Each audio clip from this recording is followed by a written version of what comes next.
Ya, bismillahirrahmanirrahim. Alhamdulillahilladzi arsala rasulahu bil huda wa dinil haq yazirahu ala dinihi wa kafa bil syahida. Asyhadu an la ilaha illallah wa asyhadu anna Muhammadar rasulullah ba'da ma ba'du. Rabbi shrah li sadri wa yassir li amri wa hlul 'uqdatam min lisani yafqahu qawli.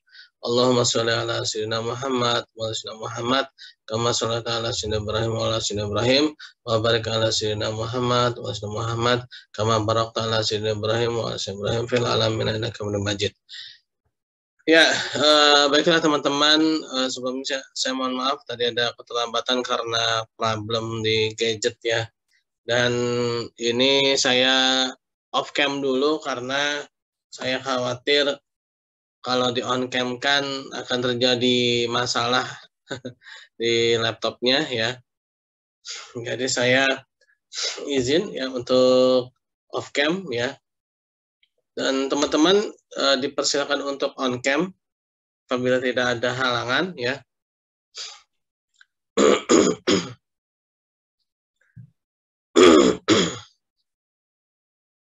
Oke, kita lanjut di pertemuan yang ke-9 ya. Sebelumnya ada sebagian dari teman-teman yang masih UTS ya. Sampai sekarang masih ada yang UTS? Kalau yang UTS mungkin nanti bisa lihat rekamannya aja ya.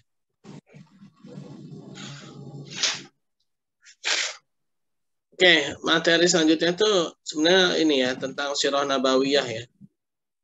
Semua share screen dulu ya.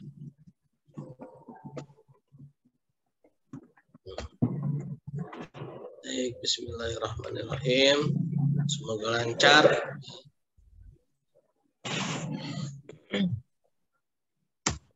Masih ada ya. Apa nih? Putus ya? Oke, teman-teman. Dipersilakan untuk on cam ya.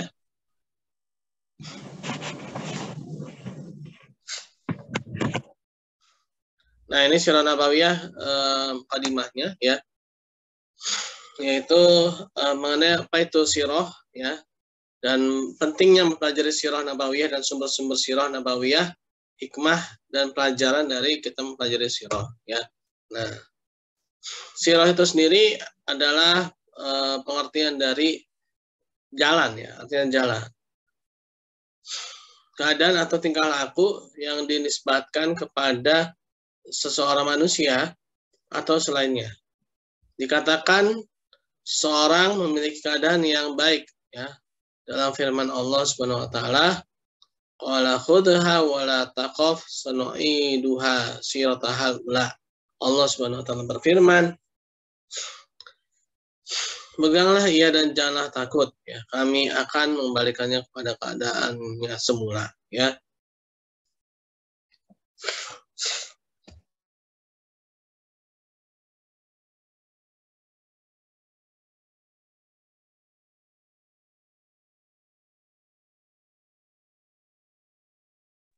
Masih ada yang mau gabung ternyata teman-teman kita ya.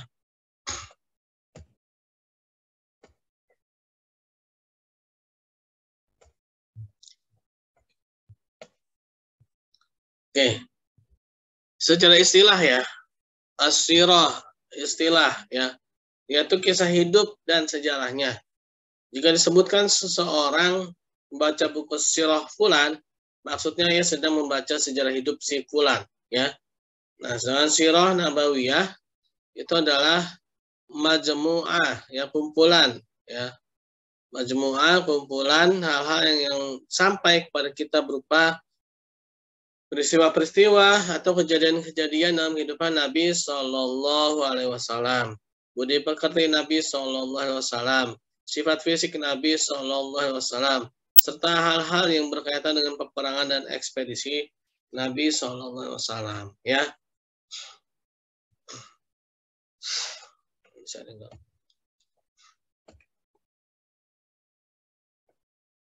Nah, lalu secara istilah, nah, keutamaan kita mempelajari Sirah Nabawiyah, memahami dan menghayati pribadi Rasulullah SAW, tidak hanya cerdas, namun beliau adalah benar ya.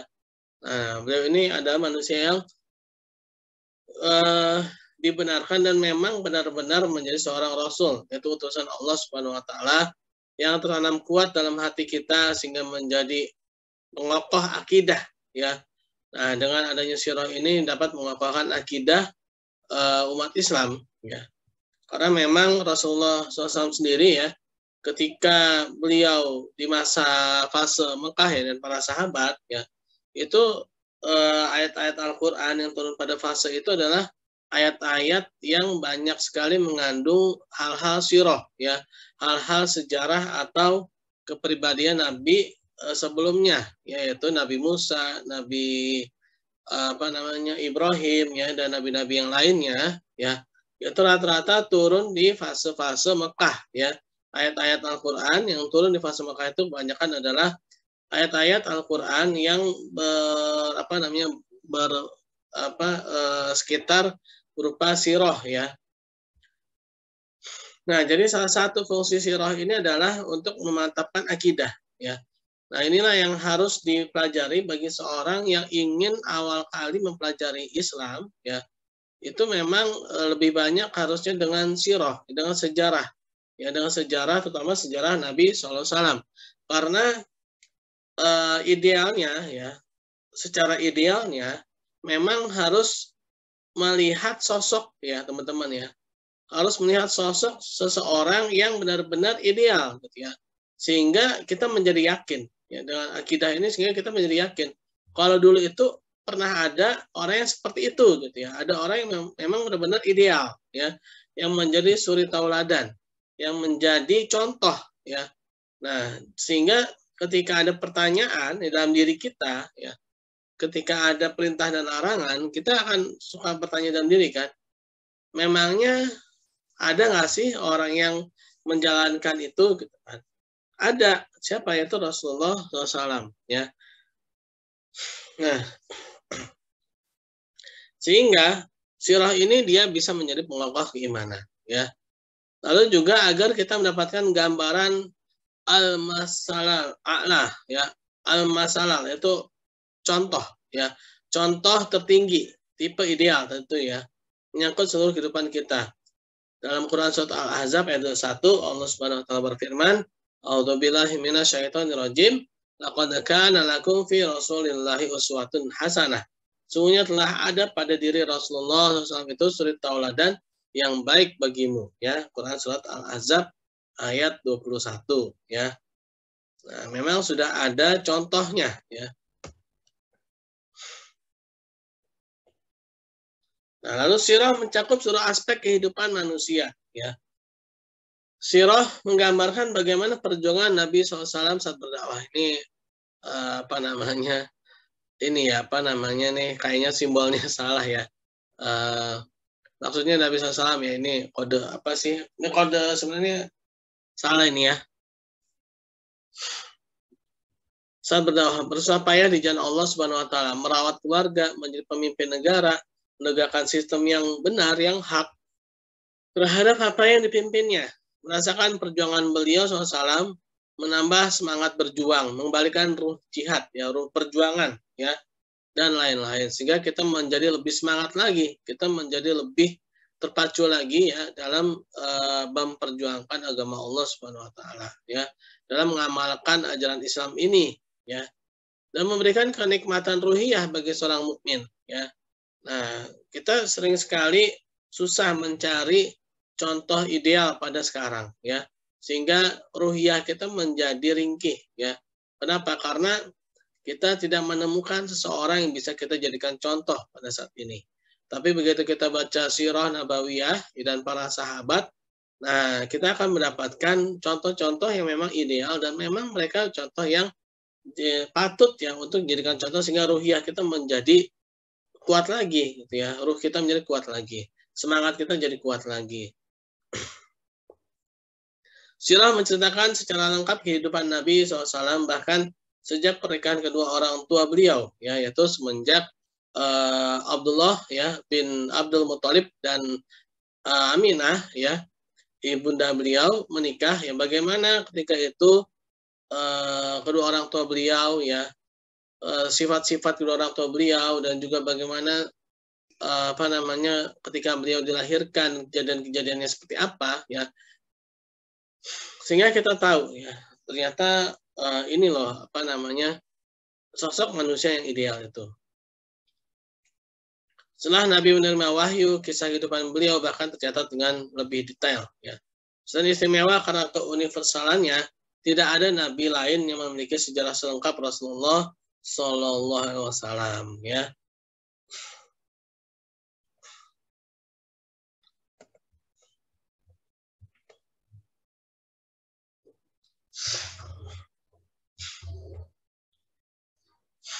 Nah, sirah juga membantu memahami Al-Quran dan mendapatkan spirit, ya, mendapatkan semangat ya, yang dikandung dalam Al-Quran. Nah, banyak ayat Al-Quran yang baru dapat dijelaskan dengan sirah Nabi SAW ya. Jadi Quran menjelaskan Al-Quran dengan sirah atau dengan sunnah ya.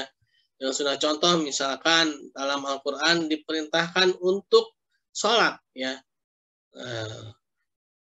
Rukulah kalian bersama-sama dengan orang yang ruku. Nah, rukunya seperti apa?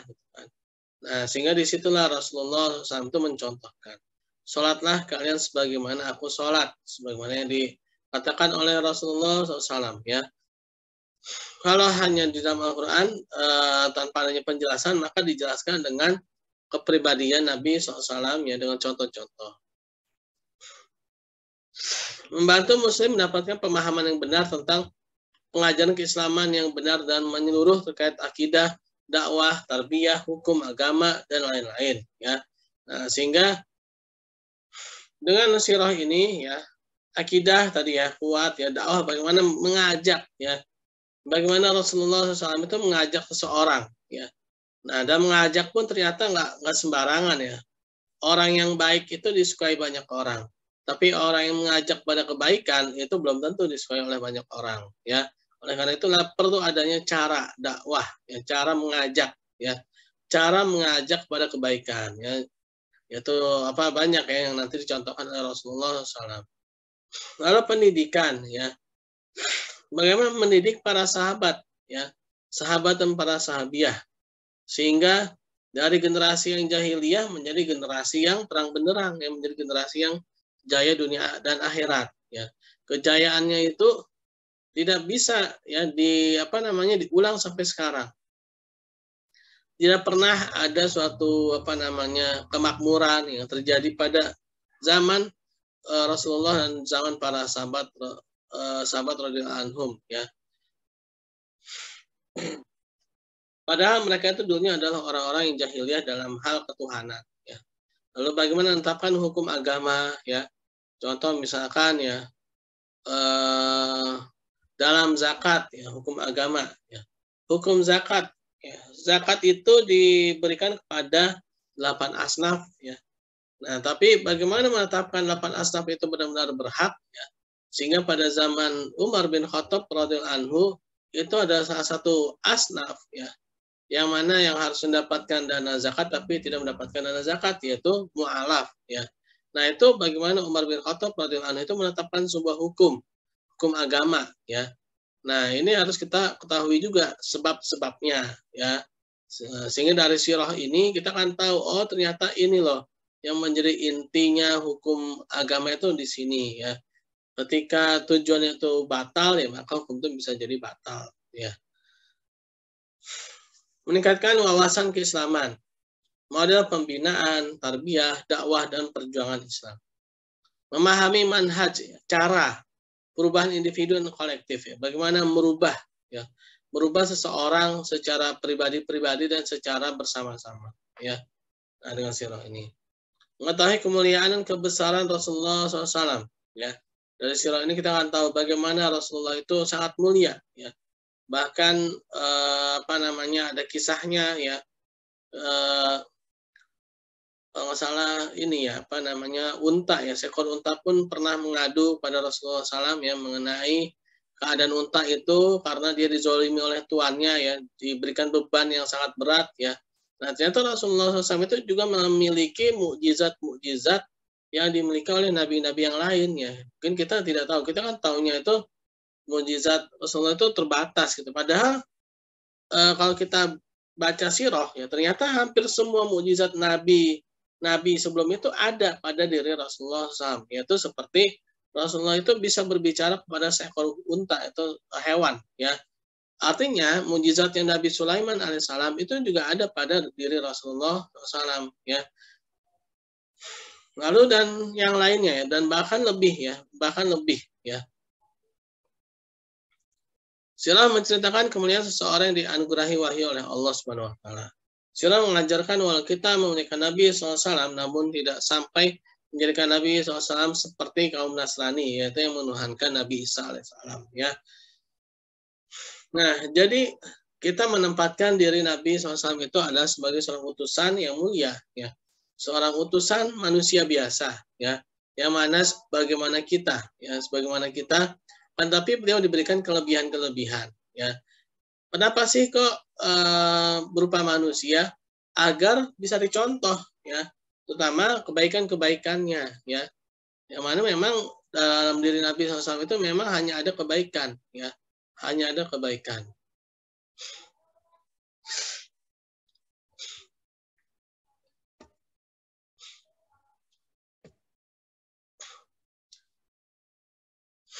Nah, dengan sirah ini juga dapat meningkatkan kecintaan kita kepada Rasulullah SAW.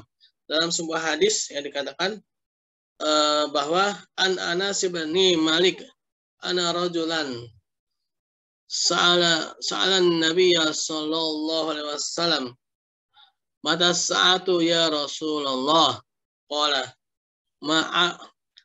ma'adatta laha qala ma'adatu laha min kathirin salati wala saumin wala sadaqah walakinni uhibbullaha wa rasuluh qala anta ma'aman ahbabta. Ya, ini Sahihul Bukhari ya, dari kitab Sahih Bukhari. Dari Anas bin Malik, beliau mengatakan bahwa seorang bertanya pada Nabi SAW, kapan terjadi hari kiamat? Wahai Rasulullah, beliau menjawab, apa yang telah engkau persiapkan untuk menghadapinya? Orang tersebut menjawab, aku tidaklah mempersiapkan untuk menghadapi hari tersebut dengan banyak sholat, banyak puasa, dan banyak sedekah, tapi aku mencintai Allah dan Rasul-Nya. Ya. Nah, jadi dengan mengetahui kepribadian Rasulullah SAW ya melalui sirah ini, maka kita akan menjadi cinta ya. Kalau kata orang apa, tak kenal maka ta'aruf ya, tak kenal maka ya kenalan ya, biar menjadi cinta ya. Mengetahui jalan kemuliaan, sebab-sebab kemenangan dan kekalahan ya. Nah, dengan adanya sejarah ini kita tahu ya, karena sejarah itu hanya akan berulang ya. Dulu itu pernah terjadi pada saat sekarang. Ya, mungkin sekarang bedanya ada teknologi saja, tapi penyebabnya bisa sama ya. Sirah adalah satu-satunya yang dapat membantu kita menghilangkan keraguan terhadap kejujuran, kemurnian dan ketulusan Nabi SAW dan dakwah beliau SAW ya.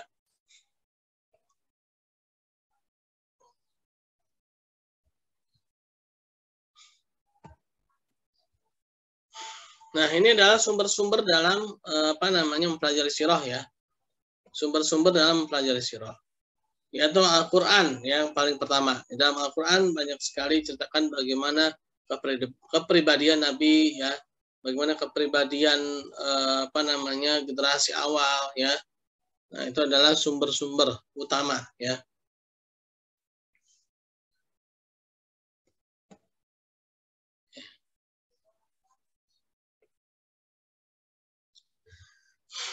Nah, ini dalam Al-Qur'an dalam Quran ya disebutkan bahwa a'udzubillahi minasyaitonir rajim, alam yajidka yatiman fa'awa. Bukankah dia dapati engkau dalam keadaan yatim lalu engkau dipelihara ya. Al-Qur'an juga bercerita tentang akhlak Nabi SAW ya. Wa innaka la'ala khuluqin azim ya, Quran surat Nun ya, ayat ketiga. Sesungguhnya kamu benar-benar berbudi pekerti yang luhur ya, yang agung. Al-Qur'an menceritakan beberapa peristiwa sejarah ya, seperti perang Badar ya, Itu dalam Quran surat Al-Anfal, perjanjian Hudaybiyah dan lain-lain. Al-Quran juga menjelaskan secara menyeluruh, ya, secara global, ya.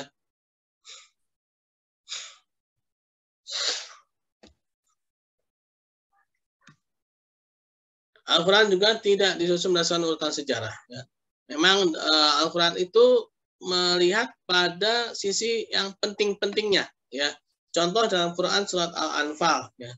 Dalam Quran surat Al-Anfal, ya Allah Subhanahu Wa Taala berfirman, ya pada ayat pertama, yas'alunaka anil anfal, ya mereka bertanya kepadamu mengenai harta rampasan perang. Ya. Nah, kalau kita lihat urutan, ya urutan dalam peperangan, yang namanya rampasan perang itu terakhir, ya. Tapi dalam Al-Quran justru malah disebutkan di awal. Kenapa di awal? Karena inilah yang menjadi hal penting dalam setelah terjadi peperangan, ya. Pentingnya apa? Ya mengenai harta, ya harta. Nah, terkadang ketika berjuang kita itu kompak, ya. Tapi begitu sudah berhasil, ya, udah dapet hartanya, nah kita malah berpecah belah, ya. Nah, oleh karena itu dalam surat Al-Anfal ini, ya, Allah Subhanahu Wa Taala menempatkan Al-Anfal ini, yas'alunaka anil anfal ini di awal, ya. Ini artinya penting gitu, ya, harus diperhatikan, jangan sampai nanti, ya, udah capek-capek berjuang, ternyata gara-gara perebutan harta jadi pecah gitu kan. Jadi tidak solid lagi, ya. Nah, inilah yang menjadi PR, ya, semuanya, ya. Bukan hanya non-Islam saja, orang Islam pun juga sama juga, ya. Ketika urusan harta nih kadang-kadang lagi, ya, memang selalu menjadi permasalahan gitu kan. Nah, itulah Al-Qur'an menyebutnya secara di awal, ya, hal-hal yang penting-penting. Lalu yang kedua, ya, sumber yang kedua adalah Sunnah Nabawiyah yang sahih. Ya. Nah, lebih rinci, ya, dalam Sunnah Nabawiyah itu lebih rinci dan detail daripada Al-Quran. Karena memang Sunnah Nabawiyah ini memang melihat langsung, ya, bagaimana Rasulullah SAW itu kehidupan sehari-hari beliau. Ya. Lalu beberapa kitab-kitab hadis, ya, rujukan Sahih Bukhari, Sahih Muslim, Sunan Abu Daud, Musnad Ahmad, ya. Nah, ini adalah kitab-kitab hadis, ya. Lalu memberikan gambaran yang komprehensif, ya, kehidupan Nabi SAW. Beberapa hal yang bisa kita dapatkan dari hadis, yaitu ada sifat fisik Rasulullah SAW, ya, bagaimana beliau, ya, tinggi beliau, bagaimana wajah beliau, ya, walaupun tidak boleh digambarkan, tapi diceritakan, ya, dideskriptifkan dalam tulisan, ya. Lalu kehidupan sehari-hari Rasulullah SAW, kehidupan rumah tangga Rasulullah SAW, cara dan adab peribadahan Rasulullah, bagaimana Rasulullah itu sholatnya, ya, bagaimana Rasulullah itu berpuasa, ya, berzakat dan yang lainnya, berhaji, ya. Lalu bagaimana akhlak Rasulullah SAW secara mendetail. Lalu beberapa kisah sejarah, beberapa peristiwa seperti hijrah, ya, bagaimana hijrah, ya, bagaimana perang Badar, perang Uhud dan lain-lain. Nah, namun kitab hadis tidak disusun berdasarkan urutan waktu dan kisah dalam sejarah, tapi lebih kepada hukum atau urutan periwayatan dari para sahabat. Jadi misalkan nih ada kejadian ini, gitu, ya, maka para sahabat itu menanyakan pada Rasulullah SAW ini apa hukumnya. Dan itulah terkadang yang tercatat, gitu, ya. Jadi hanya berdasarkan pada asbabul wurudnya, ya, sebab hukum itu, gitu, ya. Nah, kalau dari kitab-kitab sunnah, ya, hadis, ya, itu memang lebih kepada ke sebab musabab hukum itu, ya, bukan pada urutannya, ya.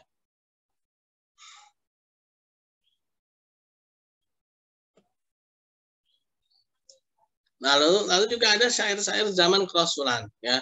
Nah, Hasan bin Sabit, Abdullah bin Rawahah ini adalah para ahli syair, ya, sebenarnya. Nah, mereka mereka adalah para sahabat yang juga ahli syair dan mereka melawan, ya, syair-syair orang-orang kafir pada saat itu, ya. Nah, jadi ada syair-syair yang dilontarkan oleh para orang-orang kafir, ya, yang menghina Rasulullah SAW, ya sama seperti sekarang lah ya, itu banyak orang-orang yang menghina Nabi ya,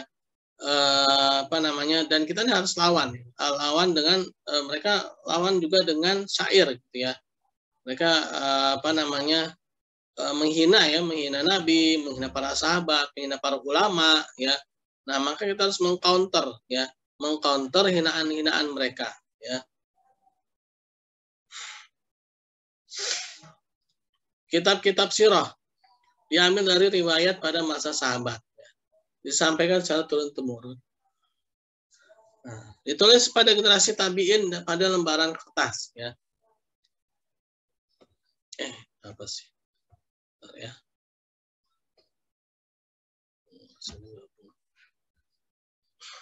Lalu ditulis pada generasi tabi'in ya, Sirah Nabawi ini ditulis pada tabi'in itu adalah generasi setelah para sahabat ya. Beberapa nama mereka penulis sirah adalah Abaan bin Utsman bin Affan ya. Ini adalah anaknya Utsman bin Affan, lalu Urwah bin Zubair dan lain-lain. Menyusun sirah generasi berikutnya seperti Muhammad bin Ishaq, Al-Waqidi, Muhammad bin Sa'ad ya, itu adalah para penulis sirah. Yang terkenal adalah Ibnu Ishaq itu ya. Kitab susunan Ibnu Ishaq merupakan paling terpercaya namun telah hilang ya. Tapi telah diriwayatkan kembali oleh Ibnu Hisham dalam kitab sirahnya ya.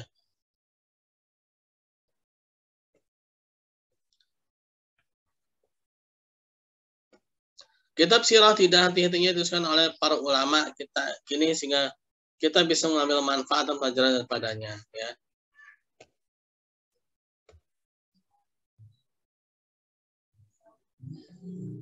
Nah, ini adalah kitab-kitab sirah klasik ya. Yaitu Sirah Ibnu Ishaq karya Ibnu Ishaq ya. Sirah Nabawiyah Ibnu Hisham karya Ibnu Hisham, lalu ada Tabaqat Al-Kubra karya Ibnu Sa'ad ya, ini sirah zaman dulu ya. Tarikh Ar-Rasul wal Muluk karya At-Tabari, Imam At-Tabari ya. Lalu Dalail An-Nubuwah karya Al-Asbahani ya. Lalu As-Samailul Muhammadiyah karya Imam At-Tirmizi, Zadul Ma'ad karya Ibnu Qayyim Al-Jauziyah, As-Sifai Qadiyat karya Qadi bin Iyad ya. Lalu Al-Fusul fi Sirati Rasul karya Ibnu Katsir ya. Lalu Al-Mawahibul Laduniyah karya Al-Qustulani dan lainnya. Nah, yang sekarang ini yang kontemporer ini ya, Al-Hiqul Maktum karya Safi Rahman Al-Mubarakfuri, Sirah Nabawiyah Mustafa As-Sibai, Fikih Surah Muhammad Said Ramadan Al-Buti ya, Al-Manhaj Al-Harafi karya Munir Al-Ghadban dan banyak lagi lainnya ya.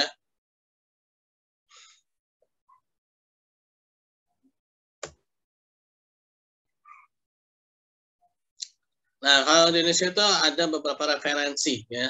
Itu seperti Sirah Nabawiyah karya Syekh Rahman Al-Mubarakfuri, Sirah Nabawiyah karya Dr. Muhammad Said Ramadan Al-Buti ya, Fikih Sirah ya Muhammad Al-Ghazali ya. Lalu kelengkapan Tarikh Muhammad karya Munawar Khalil, Sirah Nabawiyah karya Ibnu Hisham, Manhaj Haroki karya Syekh Dr. Munir Al-Ghadban ya, lalu Al-Wafa karya Ibnu Jauzi ya, lalu Altas Perjalanan Hidup Nabi Muhammad SAW karya Dr. Sami Abdullah Al-Maghlud dan Sirah Nabawiyah karya Dr. Mustafa As-Sibai. Nah, ini adalah contoh-contoh referensi ya. Sebenarnya ada lagi yang lain ya. Selain ini terserah ya, banyak ya. Nah, Inggris pun juga demikian ya. Al-Rahikul Maktum ya, sama ya. Saya Rahman Al-Mubarakfuri, Asyifa Qadiyat ya, Muhammad Jelas Prophet karya Said Abdul Hasan An-Nadawi, ini juga ada ya Indonesianya ya.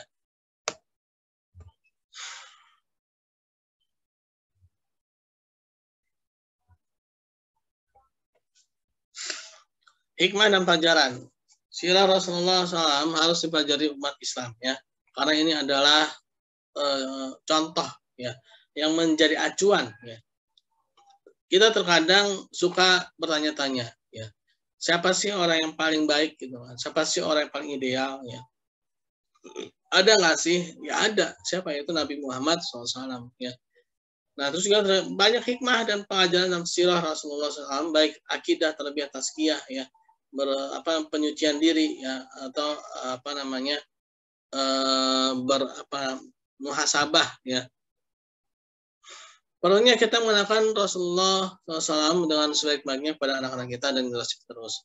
Wajib bagi para dai atau aktivis dakwah untuk mengetahui secara mendalam sirah Nabi Muhammad SAW.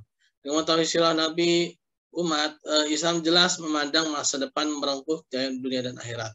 Perlunya mengambil buku rujukan yang tepat untuk mengetahui sirah nabawiyah. Ya. Oke, ini mengenai pendahuluan ya, pendahuluan sirah nabawiyah. Oke. Oke, ini waktunya kita tersisa 5 menit. Nanti kita lanjut lagi ya. Ada yang mau ditanyakan nggak? Nanti kalau kita terlempar keluar ya, harap bergabung kembali ya. Jangan loss ya. Ini Pak. Ya? Ada yang mau ditanyakan?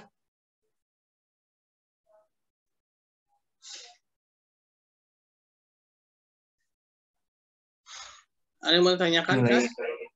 Pak, mau nanya. Boleh. Nilai UTS belum keluar ya Pak? Oh iya, belum.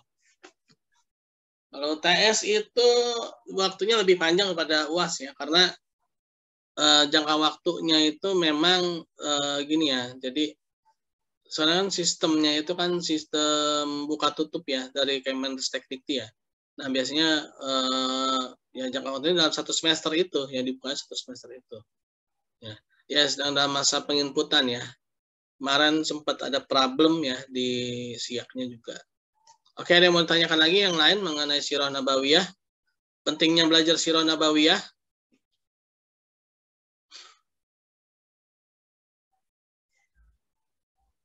Oke, kita lanjut ya.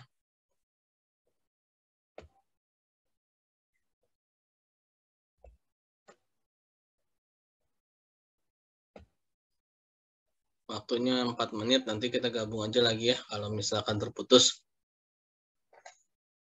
Nah, di sini kita mempelajari kenapa sih Islam itu diturunkan di tanah Arab ya. Kenapa jangan bilang di Amerika ya, ada pertanyaan, apa sih Islam kok nggak turun di Amerika? Amerika itu belum ada ya, belum lahir negara Amerika tuh ya. Dulu tuh adanya itu Romawi, Persia, ya terus Cina ada ya, Cina tapi sebutan bukan Cina yang sekarang ya. Lalu India ya, India itu salah satu peradaban kuno juga ya, India ya. Terus Romawi, Persia, India, Cina ya. Nah, tapi yang paling kuat itu memang Persia dan Romawi ya. Persia dan Romawi itu yang kuat ya. Nah, lalu bangsa Arab itu sendiri ya, bangsa Arab itu sendiri.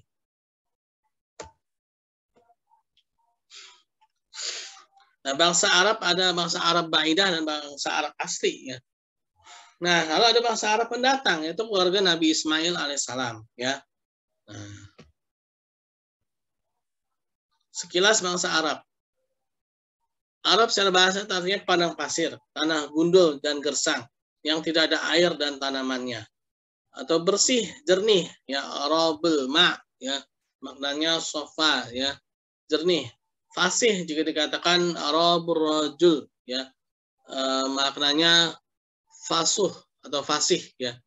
Muaz bin Jabal ya, ini berkaitan dengan Muaz bin Jabal radhiyallahu anhu dari Ibnu Katsir, beliau mengatakan bahwa innal arabiyata misan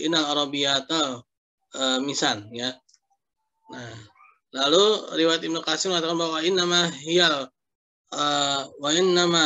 hiyal misan faman takallama bil arabiyah fahuwa arabi ya. Nah, ini dikatakan bahwa sesungguhnya orang Arab itu bersih gitu ya. Dan juga dikatakan bahwa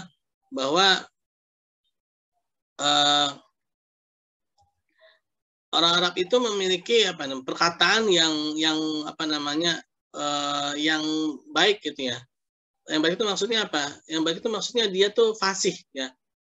Kalau teman-teman mungkin kalau baca Al-Qur'an ya, kalau misalkan di istilah itu di di talaki ya, itu mungkin bisa jadi kita ya akan banyak salahnya. Kenapa? Karena lisan kita ini bukan lisannya orang Arab ya. Tapi kalau misalkan kita ditalaki secara terus-menerus akan jadi benar ya.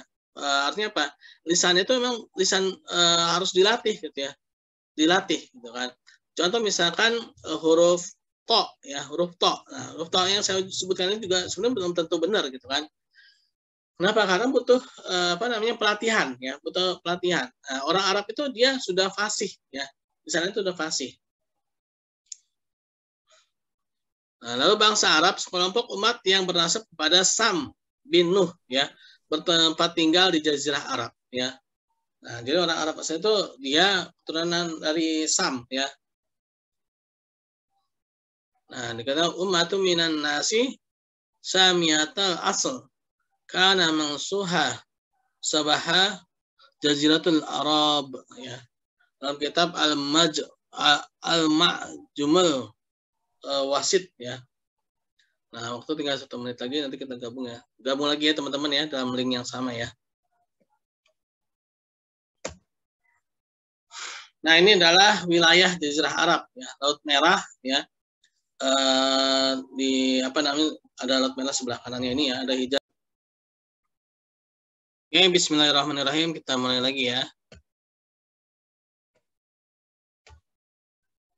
Nah, ini wilayah dari Jazirah Arab. Jadi Jazirah Arab itu luas ya. Bukan cuma Najd atau Najd nggak? Najd itu ya Mekah ya. Najd itu Mekah. Nah, Hijaz itu Madinah ya. Lalu ada bangsa Urdu ya, Urd ya.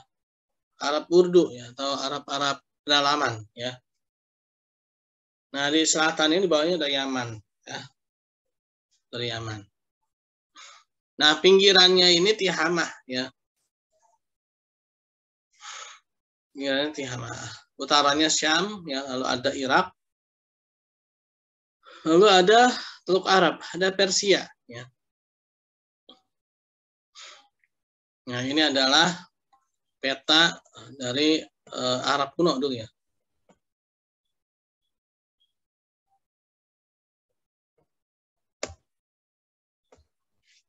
Nah, pembagian bangsa Arab sendiri ya, ada namanya Arab Ba'idah, ya, yaitu bangsa Arab yang sudah binasa, yaitu Samud, Madian, kaum Ad, yaitu adalah orang-orang Arab dahulu ya. Yang mana Allah Subhanahu Wa Taala binasakan mereka, ya, Arab Ba'idah.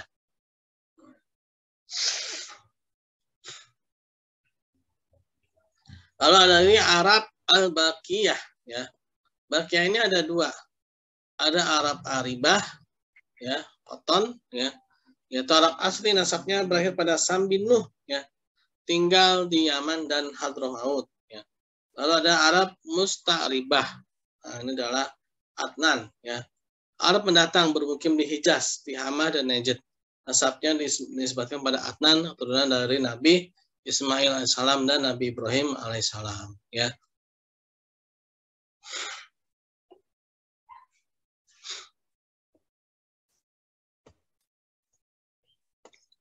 Nah, ini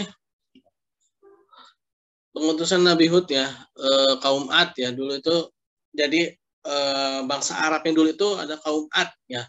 Ini adalah bangsa Arab yang Ba'idah dulu ya. Lalu diutuslah nabi-nabi ya, sesudah Nabi Hud ya. Kaum Ad ini adalah kaum yang menempati ya, di daerah Jazirah Arab dulunya ya. Dan karena kesombongan kaum Ad ya, kaum Ad itu tinggi-tinggi ya, besar-besar ya. Dan bahkan memang ada kisahnya, yaitu keturunan Nabi Adam AS itu yang cucunya itu tingginya itu melebihi dari Nabi Adam AS ya, cucunya atau apanya itu cicitnya ya. Tapi itu sepertinya sih Israeliat juga, tapi ada buktinya juga sih ya, bahwa umat-umat terdahulu itu memang tubuhnya, posturnya tinggi-tinggi. Nah, kaum Ad pun juga demikian ya. Kaum Ad, kaum Samud ya. Kaum Samud, kaum Ad ini postur tubuhnya tinggi-tinggi ya. Besar-besar. Bahkan dikatakan bahwa mereka itu membuat rumah mereka itu dari gunung-gunung ya. Pegunungan itu mereka pahat menjadi rumah. Kalau kita kan kalau bikin rumah gimana? Pakai batu bata ya. Batu bata. Batu bata memang dari gunung juga sih ya. Tapi kita hancurin dulu gunungnya kan, baru kita susun ulang ya. Kalau mereka enggak ya, mereka nggak susun ulang gunung itu ya. Jadi gunungnya itu memang dihancurkan langsung jadi rumah gitu ya. Nah, itulah kaum-kaum terdahulu, mereka kuat-kuat ya. Tapi mereka tuh ingkar pada Allah Subhanahu wa taala ya. Kenapa mereka ingkar? Karena mereka merasa kuat ya. Mereka merasa mereka itu orang-orang yang apa ya kalau tuh ya mungkin karena mereka posturnya kuat ya. Mereka merasa sombong gitu. Sombong dan akhirnya mereka tidak mau menyembah Allah Subhanahu wa taala. Nah, yang jadi anehnya itu sekarang ya. Kita udah kecil-kecil gini ya. Umatnya Nabi Muhammad SAW ini kan kecil-kecil ya. Umurnya pendek-pendek ya. Tapi kalau sekarang kita sombong ya. Apa yang patut disombongkan oleh kita ya? Kita ini udah kecil, lemah, ya umurnya pendek ya, sombong gitu kan. Nah, ini aneh ya, aneh bin ajaib ya. Walaupun yang tinggi besar saja, yang umurnya panjang saja itu nggak boleh sombong gitu kan. Seperti kaum Ad, kaum Samud ya. Itu mereka besar-besar, tinggi-tinggi, umurnya tuh ribuan tahun ya. Umur mereka itu ya yang katanya anak mudanya itu aja 300 tahun, itu ada kisahnya. Kisahnya tuh Nabi Musa alaihissalam itu ketika itu sedang bertemu dengan seorang ibu ya. Ibu itu menangis di makam anaknya ya. Nah, terus apa kata Nabi Musa, "Ibu, kenapa menangis?" gitu kan. Terus kata si ibu itu, "Saya sedih karena saya ditinggal oleh anak saya yang mana usianya baru 300 tahun sudah meninggal." Ya. Anaknya yang baru berusia 300 tahun baru ya. Nah, baru berusia 300 tahun udah meninggal ya. Artinya apa? Anak-anaknya aja tuh umurnya 300 tahun ya. Nah, kita anak-anak umurnya 3 tahun kan, bedanya nolnya ya. Nolnya gelinding ya. Nah, itu mereka itu nggak boleh sombong ya. Mereka itu nggak boleh sombong gitu kan. Yang umurnya panjang-panjangnya nggak boleh sombong. Yang postur tubuhnya besar-besar ya. Itu nggak boleh sombong ya. Mereka tuh kekuatan mereka tuh lebih daripada kita ya. Ketika mereka sombong, Allah azab mereka ya. Ketika mereka itu istilahnya apa? Tidak mau menyembah Allah, Allah azab mereka. Nah, alangkah aneh dan lucunya kalau sekarang ini kita udah kecil-kecil begini ya, udah pendek-pendek gitu kan, umurnya juga pendek, sombong gitu. Yang dulu aja yang gede-gede ya, yang gede-gede umur panjang-panjang, yang umur itu ratusan ribuan tahun, sombong Allah azab. Gitu. Nah, kita sekarang aneh kan makanya ya. Nah, ini adalah contoh pembangunan rumah ya, ketika di zaman dulu ya. Nah, ini kaum Samud ya. Ini dulunya ini gunung ya. Jadi mereka ini bukit-bukit, gunung-gunung mereka pahat menjadi rumah ya. Mereka ukir ya. Mereka ukir jadi rumah ya.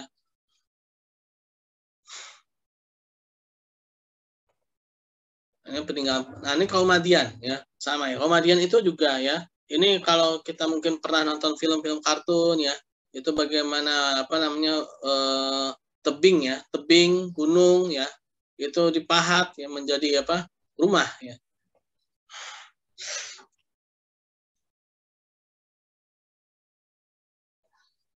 Nah, ini pegunungan ini kan. Nah, ini gunung, ini bukit ini ya. Ini gunung bukit. Mereka pahat menjadi rumah ya. Nah, lalu Arab Aribah atau Arab asli, Arab Al-Qataniyah bernasab pada Sam bin Nuh ya. Keturunan Nabi Nuh yaitu Sam ya. Asalnya dari Yaman. Salah satu nama terpenting adalah Saba ya. Abdul Syam bin Yasjab bin Ya'rib bin Qatan ya. Nah, ini Saba itu kaum Saba ya. Saba itu dulu tuh di Arab ya, daerah Arab. Nama seorang pria ya. Nama kerajaan Saba berasal dari namanya ya. Itu tolong di mute tolong di mute.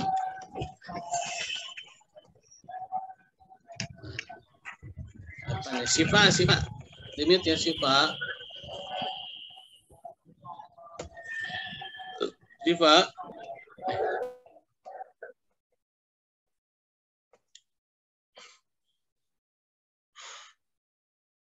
Kabilah terkenal keturunan Saba Al-Qahtani adalah Himyar bin Saba, kelak lahir darinya kaum Tuba. Ya. Lokahan bin Saba di antaranya keturunan ada Al-Az cikal bakal kaum Aus, Khazraj ya di Madinah, Khuza'ah dan Ghasan ya.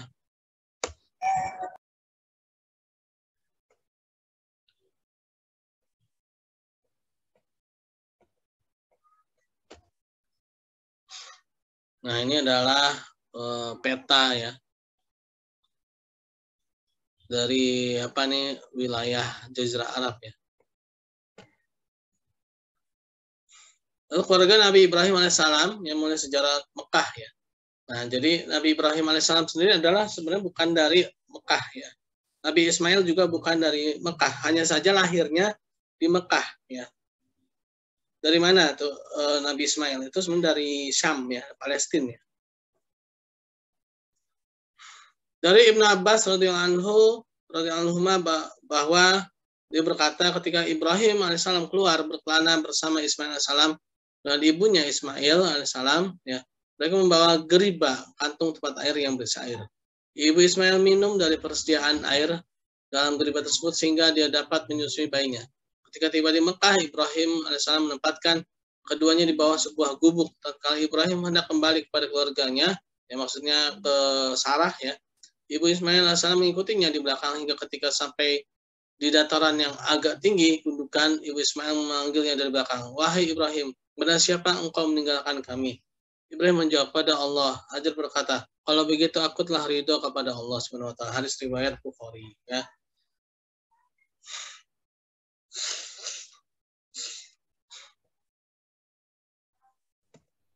Nah, lalu ini adalah doanya Nabi Ibrahim alaihissalam ketika meninggalkan Siti Hajar dan Ismail alaihissalam ya, yaitu doa yang sangat terkenal ini, Rabbana inni askantu min dzurriyyati biwadin ghairi dzi zar'in inda baitikal muharrama Rabbana yuqimus sholata faj'al afida minan nas tahwi ilaihim wa warzuqhum minat tamarati la'allahum yaskurun.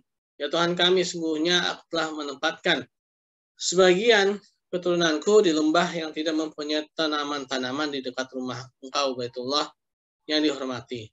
Ya Tuhan kami, yang demikian itu agar mereka mendirikan sholat, maka jadikanlah hati sebagian manusia cenderung kepada mereka dan berilah rezeki mereka dari buah-buahan. Mudah-mudahan mereka bersyukur ya. Doa Nabi Ibrahim alaihissalam. Nah, ini ada nama-nama Mekah dalam Al-Quran ya.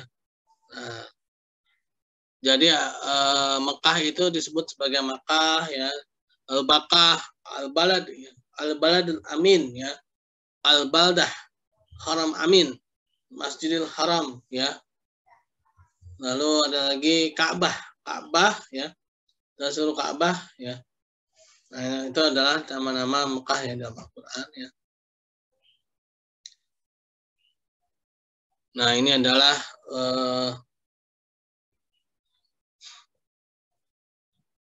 pembangunan Mekah ya, tanah haram. Jadi tanah haram itu ini nih ya, batas-batas tanah haram ini ya. Jadi disinilah ya kita harus menjalankan syariat haji dan umroh. Ya. Kalau wilayah ini berarti masuk wilayah haram, itu tidak boleh berkata kasar dan sebagainya macamnya ya, perbuatan-perbuatan buruk ya, akan mendapatkan balasan langsung dari Allah Subhanahu wa taala ya. Tapi jangan salah mempersepsikan ya, karena ada yang mempersepsikan gini, Islam itu hanya berlaku di sini ya. Ada yang mengatakan enggak, ya namanya Islam itu ya seluruh dunia ini ya, seluruh alam semesta ini ya hukum Islam ya berlaku gitu kan. Nah, tapi maksudnya itu ini adalah tempat yang mana batas ya, orang-orang non Islam itu tidak boleh masuk sebenarnya ya.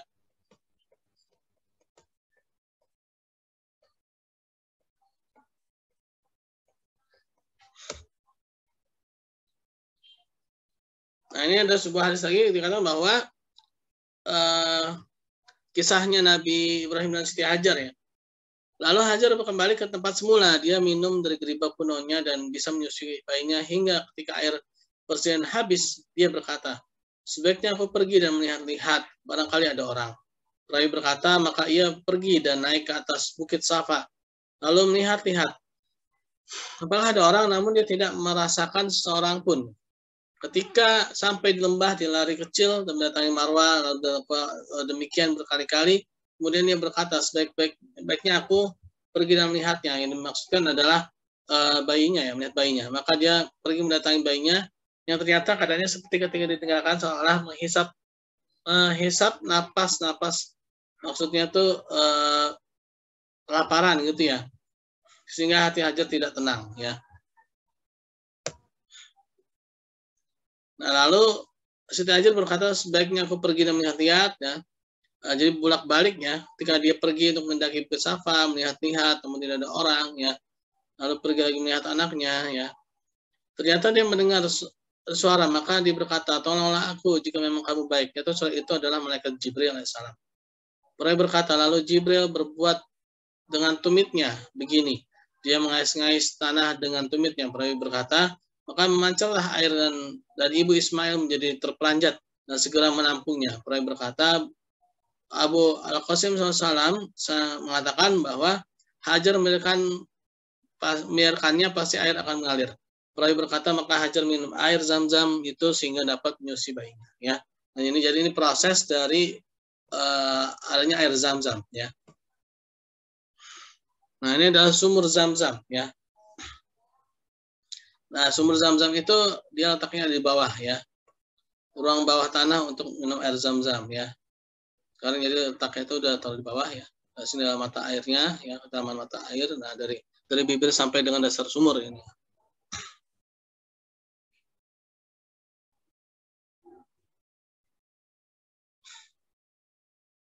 Nah, ini adalah keutamaan air Zam-Zam ya.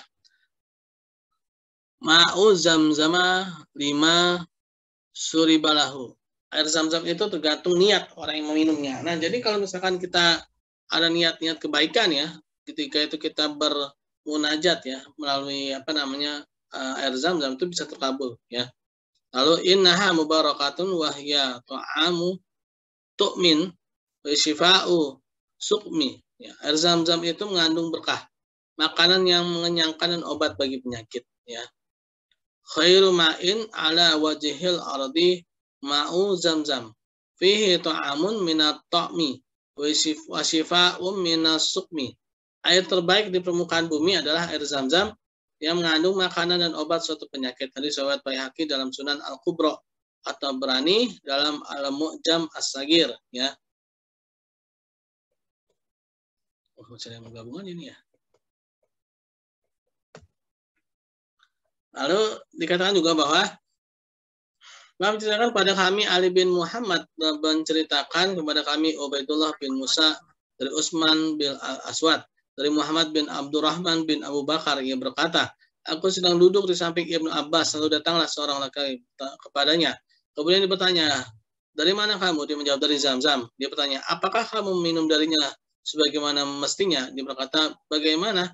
Dia menjawab, apabila kamu minumnya, menghadaplah ke kiblat, bacalah bismillah, bernafas sebanyak 3 kali, ya, dan berpuas-puaslah sampai seperti mau keluar lagi. Maksudnya kita boleh minum air Zam-Zam itu sebanyak-banyaknya, ya. Tapi kalau air biasa jangan, ya. Dan apabila kamu telah selesai, pujilah Allah Subhanahu wa taala azza wa jalla. Sungguhnya Rasulullah SAW bersabda, sungguhnya tanda perbedaan di antara kita dan orang-orang munafik adalah mereka tidak puas-puasnya meminum air Zam-Zam, ya.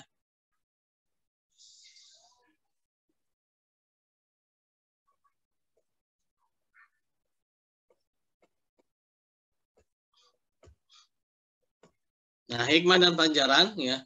Hijrah hikmah pelajaran dari keluarga Nabi Ibrahim alaihissalam ya, yaitu adanya hijrah karena Allah Subhanahu wa taala mencari tempat yang kondusif untuk beribadah dan dakwah ya, dari Babilonia ya. Nabi Ibrahim alaihissalam itu dari Syam ya, Babilonia ya. Agama Allah Subhanahu wa taala dan ketaatan Nabi kepadanya di atas segalanya ya. Bahkan di atas kecintaan kepada keluarga. Meninggalkan keluarga di padang pasir yang sepi ya. Pertama yang diminta adalah doa dan sholat. Lalu tawakal penuh pada Allah Subhanahu wa taala dan berserah diri kepadanya. Ketabahan dan keikhlasan yang tinggi, bahkan hingga diabadikannya sa'i ya, menjadi syariat syiar ya, bagian dari haji ya. Nah, inilah sebagian kecil ya dari sirah nabawiyah ya. Ini belum sampai kelahiran Nabi Muhammad sallallahu alaihi wasallam ya.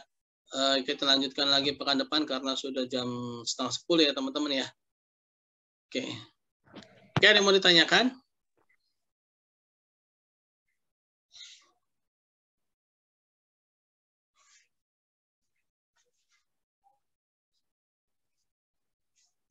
Oke, kalau memang tidak ada ditanyakan, kita tutup dengan baca Pak hamdalah. izin nanya.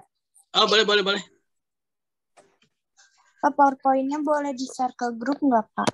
Oh iya, boleh ya. Makasih, Pak. Oke, ada lagi mau ditanyakan?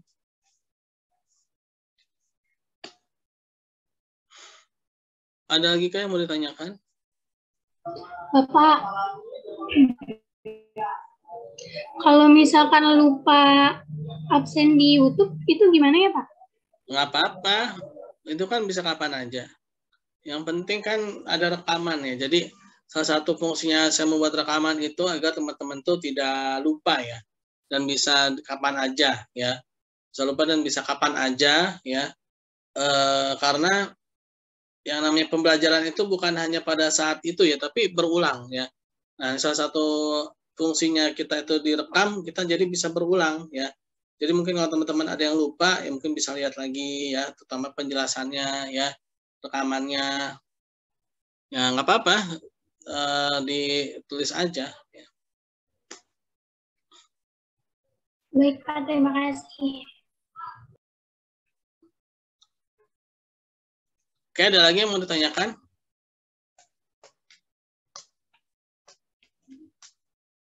Kalau tidak ada, kita tutup dengan baca hamdalah ya, alhamdulillahirabbil alamin, dan doa subhanakallahumma wa bihamdika subhanakallahumma wa bihamdika asyhadu an la ilaha illa anta astaghfiruka wa atubu ilaik. Assalamualaikum warahmatullahi wabarakatuh.